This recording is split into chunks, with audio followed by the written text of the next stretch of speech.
change, though it happens around us consistently and continuously, is stressful and challenging for many of us. From the start of our human experience to its end, as we know it, we ourselves are forever changing and witnessing things change around us. And while we're transforming, we are also witnessing transformation in others and in the environment. Yet, it doesn't appear that these constant shifts in and around us make it any easier for us to accept change the next time it comes around, unless it is imperceptible change. And a lot of times, perceptible change that insists that we take notice, this kind of change can feel like an intrusion, and most of us resist that. This resistance doesn't apply to development. This resistance doesn't only apply to developments that we view as negative, no, as that we would make. That would make sense, right? But it also is connected to changes that are positive, changes that we ourselves invited, such as a much sought after vocation, a new and rewarding love affair, improved living conditions, and so on. That's because we crave what is familiar, even when it no longer serves us, even when it is depleting instead of rejuvenating, even when it is harmful to us. How many here have remained in a healthy personal or professional relationship that were chipping away at our joy? How many here? Okay, I thought you were going to let me be the only one. Right? You know, I can think of a particular relationship where I remained quite unhappily, even though I knew from the very beginning that it was life suffocating for me. While we crave what is familiar, we resist the unknown. We resist change, and our brain experiences noticeable changes as a threat, and it releases the hormones for fear, fight, or flight. Your body is actually protecting you from change. The video, The Parable of the Trapeze, that we have just watched is a favorite of mine, and I've watched it numerous times. The words are from the book Warriors of the Heart, written by Danan Perry. He notes, sometimes I feel like my life is a series of trapeze swings.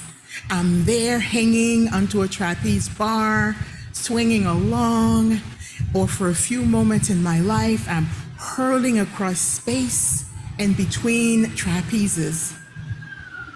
I can well relate to what he's talking about here, and maybe you can too. You're vacillating between the mundane or run-of-the-mill things of your life, and bam, or not so bammy, but something happens, nevertheless, requiring us to shift gear. Generally, we live in the mundane, which I believe is why change is so stressful. We're not practiced enough. Perry states, most of the time, I spend my life hanging on for dear life on my trapeze bar. For the moment, it carries me along at a certain steady rate of swing, and I have the feeling that I am in control, and I know most of the right questions and even some of the right answers. Like the rest of us, right? We're living the predictable, swinging back and forth. The speed of the swing might be fast, it might be slow, but the important thing is that it's a pace we know it well, we're used to it. Depending on where we are in our lives, it may be that we get up in the morning, take care of hygiene, maybe. We prep kids for school, if that is our current situation. We engage in spiritual practice, go for a walk, go to work, volunteer, grocery, you low on grocery, you go grocery shopping, You might attend an event, attend church, depending on the day, like you are all doing here today. And at some time, maybe relax and do some traveling like I am doing, right? You may be busy, exhausted. You may have more time in your hands than you know what to do with. You may be bored. You may be content or satisfied. Whatever the situation may be for each of us, we're just moving along, doing our thing, happily or begrudgingly, or somewhere in between. We're doing life. The operative sentiment is that life feels predictable, more or less manageable. But once in a while, Perry continues, he says, while I'm swinging merrily or not so merrily along, I look ahead in the distance, and what do I see? Bam! Or not so bammy, he didn't say that part. Another trapeze bar is swinging towards me. It has my name on it. It's empty, and I know it's my next step. My aliveness coming to get me. End of quote. So, impending change, right? Necessary change, announcing itself. And that shows up differently for each of us.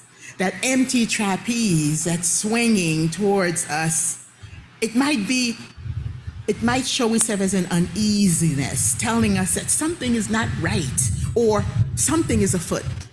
It might be a fearful feeling, making it difficult for us to focus, and it might seem to have come out of nowhere, or we may know exactly what its source is. Its source may be very obvious to us, events in our lives forcing our hand, demanding that we do something different. My moments like this tend to feel like they come out of nowhere, but not really until I pay attention. Then I can, oh yeah, this is where this is coming from. How about yours? Do you recognize your next steps when it comes swinging at you, when it starts to approach you? So something, right, we all experienced recently, that little blatant thing, COVID, for example, that forced us to find different ways to socialize, forced us to engage technology in a different way, forced us, some of us, to engage it, period, right? Look at us here. We're here in person. There are others who are on Zoom. Still, we're attending this service. But maybe that's something you did here prior to COVID, but for most of your congregation, that certainly was not the case. And now the genie's out of the bottle and it cannot be put back. And I dare say this forced change has served us well as a denomination. But sometimes, no matter how strong the signal is that we get, we just want to stay where we are. We want to stay planted. And we have no desire to move on, even when it might be dangerous to stay put. Again, we saw this all throughout the really hard days of COVID, at different levels of it, right? And many lives had been lost consequently. Perry explains in his experience on this, noting, clear in my heart of hearts, I know that for me to grow, I need to release my grip on the present well-known bar and move to the new one. And now, each time it happens, because we know when change wants to manifest itself, it doesn't show itself in just one way, it keeps gnawing at us, right? And Perry continues, each time it happens to me, I pray that I won't have to grab a bar, I won't have to grab the new bar. But in my knowing place, I know that I must totally release my grasp on my old bar, and for some moments in time, I must hurdle across space before I can grab the new bar. Answering the call to change can be scary. It can be risky. It certainly can be difficult, confusing, frustrating, disorienting. Consequently, this is where the work actually happens, in that transition period. It is during that in-between time that we get to make the decision on whether to take change's invitation to grow, and that wrestling and reaching out, even though we might be afraid, and trusting that it is time for the next step to your aliveness, even though you are filled with terror. That's when, during that transition period, when you're making that decision, that's when you are transformed. And trusting yourself, recognizing that all the previous times that you took a leap of faith across the void, you have always made it. Trusting that you won't go crushing into the unseen, bottomless chasm. Having faith to take that leap, even though you have no idea what the outcome will be. Now, of course, you can stay on that old bar, your old life, or get off the trapeze altogether. Regress, maybe, because we know what's back there, right? Giving up on life, because the trapeze represents life in our parable, opportunities that are offered to us in life to grow. I can always rely on Ms. Havisham from Great Expectation to use as an example of one who gave up on life, remaining in her wedding gown and leaving the room as it was set up decades before on her wedding day when she was left at the altar. Thankfully, most of us do not stay on the old bar. We don't stay in the old life when it no longer serves us. We accept that we are prepared enough to handle what comes next. We give in to a heart of hearts, that place of deep knowing, and let go of our resistance to what must happen in order for us to grow. We allow ourselves to be transformed. Then we take that leap toward our aliveness. It is the essence of what the mystics called the faith experience. No guarantees, no net, no insurance policy. You do it anyway because somehow to keep hanging on to that old bar is no longer on the list of alternatives. And so, for what may seem like an eternity or 1,000 lifetimes, you soar across the dark void of the past that is gone, to the future that is not yet there. Again, this is Perry, I'm paraphrasing him here. So during that void, where you're taking that leap of faith, yes, I know, what sustains you during that leap of faith? And for some of us, you use the idea of faith experience might not immediately resonate. So let's try not to get stuck there.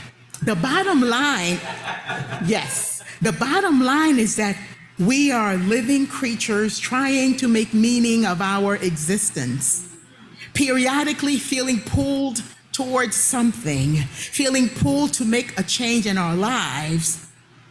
In those moments, what makes it possible for you to have deep knowing that you can take that next step toward an unseen future? So what is the source of your faith, that leap of faith? So if that can work for you, that strength, what gives you strength? Is it this religious community? Some other community of which you are a part?